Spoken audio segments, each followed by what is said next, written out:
Таңертең ерте тұру қиын емес пе дейсіз бе? Ұмтылатын мақсат барда, ондай сұрақ-түйекке мән бермейсіз. Өмір ырғағы да ауылда өзгеше. Жұмысқа үлгеру үшін таң ата фермамызға шығамыз. Жол бойы тіршілікті, отбасын, болашақты ойлайтын уақыт жеткілікті. Шаруашылықта көп нәрсе ауа райына байланысты. Сондықтан жұмысқа да ерте кірісеміз. Бұл қоршауды ағаштарды қатты желден қорғау үшін салдық. Мұндағы бәрін өз қолымызбен өсірдік. Бақшаны да, малды да. Қалалықтарға бұндай тіршілік қиын болуы мүмкін, бірақ өзімізге үйреншікті жағдай.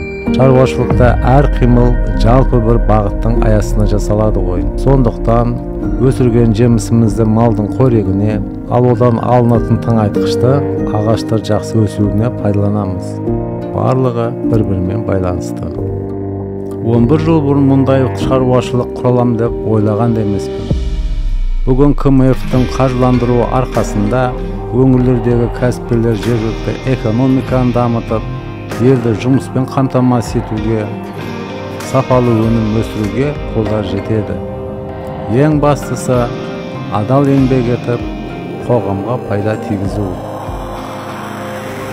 Менің көмекшілерім балаларым, немерелерім де еңбекке баулынып, табиғаттың аясында ержетіп келеді.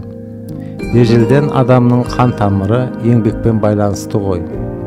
Отбасы болып бір шаруашылықты көтеріп, ортақ мақсатқа жету жеңіл болады.